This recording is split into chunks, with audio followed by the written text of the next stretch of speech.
നമസ്തേ. ശാലിനി. ഞാനാണ്. Excuse me. പിന്നെ എവിടെ താമസിക്കുന്നത്? ഇവിടെ അടുത്ത് തന്നെയാ. ശരി, ഒരു സെൽഫി ഒന്ന് എടുത്തോട്ടെ. സെൽഫിയാ? എന്തായാലും അല്ല, അതോ എന്താ ആവശ്യം? അതെ, വേറൊന്നുമില്ല, ഞാനത് അങ്ങ് ഫിക്സ് ചെയ്യാണ്. എന്ത്? നമ്മുടെ കല്യാണം. നമ്മുടെ കല്യാണോ? അതെ. അയ്യോ, അത് ചേട്ടൻ തന്നെ മാത്രം എങ്ങനെ ഫിക്സ് ചെയ്യുന്നത്? അതെ, എനിക്ക് ഇഷ്ടപ്പെട്ടു, അതുകൊണ്ടാണ്. നമുക്കെല്ലാം കഴിച്ചോട്ടെ, അതിനെന്താ കുഴപ്പം എന്താണ്? അല്ല, എന്റെ കല്യാണം ഉറപ്പിച്ചു വെച്ചിരിക്കേട്ടാ. കല്യാണം ആയി എന്ന് പറയുന്നില്ല, നമുക്ക് അതിനങ്ങ് ഒഴിവാക്കിയാ പോരെ. വിളിച്ചു പറഞ്ഞു നമ്മൾ കല്യാണം കഴിക്കാൻ താല്പര്യം, തീർന്നില്ല അവിടെ പ്രശ്നം. അതെങ്ങനെ? അല്ല, അതെങ്ങനെ ഒഴിവാക്കുന്നത്? എന്റെ നിശ്ചയം കഴിഞ്ഞിരിക്കുക. അല്ല, അതിനങ്ങ് ഒഴിവാക്കാം. എനിക്ക് ഇഷ്ടപ്പെട്ടു, അതുകൊണ്ടാണ്. എനിക്ക് ഇഷ്ടപ്പെട്ടിട്ടില്ലല്ലോ. ഇയാൾ എന്തോ പറഞ്ഞു?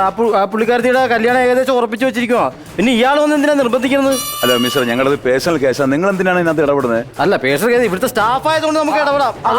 ഞങ്ങളുടെ വ്യക്തിപരമായ കേസ്. പ്ലീസ്, അയാളൊന്ന് മാറിയിരിക്കാൻ പറയും.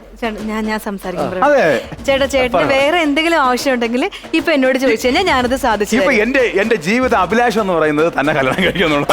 പക്ഷേ ഞാൻ എല്ലാം ഫിക്സ് ചെയ്തിരിക്കാം. ചേട്ടൻ, ഞാൻ ചേട്ടനെ ആദ്യമായിട്ടല്ലേ കാണുന്നത്? അതല്ല, ഞാൻ ഹണിമൂൺ നമ്മുടെ കാശ്മീരാണ്. ചേട്ടാ ഈ പറയുന്നത് എത്ര പ്രാവശ്യം ഞാൻ പറഞ്ഞു എനിക്ക് കയ്യിലൊക്കെ എന്തിനാ പിടിക്കുന്നത്? ഇരുന്ന് നമ്മുടെ കല്യാണം നമുക്ക് അങ്ങ് ഫിക്സ് ചെയ്യണം. അത് ചേട്ടനെ ഒറ്റയ്ക്ക് ഫിക്സ് ചെയ്തല്ലേ എങ്ങനെ ശരിയാകും?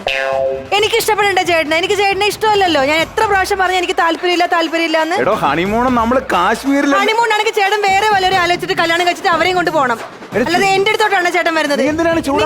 ഇയാള് കുറെ നേരമായിട്ടില്ല, ഇയാൾക്ക് താല്പര്യമില്ലെന്ന് പറഞ്ഞല്ലോ. ഇയാൾ പിന്നെ നിന്നോട് സംസാരിച്ചോ? ഞാൻ ഇല്ല, എന്നാലും നമ്മൾ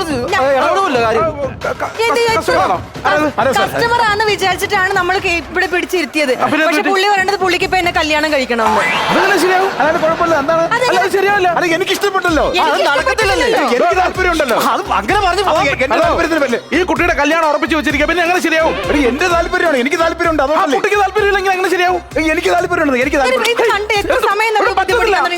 ഇത് നടക്കുന്ന കാര്യമില്ല, പറ്റത്തില്ല. തനിക്ക് താല്പര്യമില്ല. ഇതുപോലെയാണ് നിങ്ങൾ എന്നെ ഫോൺ വിളിച്ച് ലോൺ വേണം ചോദിക്കുമ്പോഴേ എനിക്ക് താല്പര്യമില്ല എന്ന് പറയുന്നത്. എത്ര പ്രാവശ്യം നിങ്ങൾക്ക് താല്പര്യമില്ല എന്ന് പറഞ്ഞാലും പിന്നെ വിളിക്കും, സാറേ ലോൺ വേണോ, തേങ്ങ വേണോ? ഇപ്പൊ മനസ്സിലായ എന്റെ ബുദ്ധിമുട്ട്. നിങ്ങൾ ഏതെങ്കിലും പാവപ്പെട്ടനെ വിളിച്ച് ലോൺ കൊടുക്കുവോ? നടക്കുന്നു. അപ്പൊ ശരി, ഓക്കെ.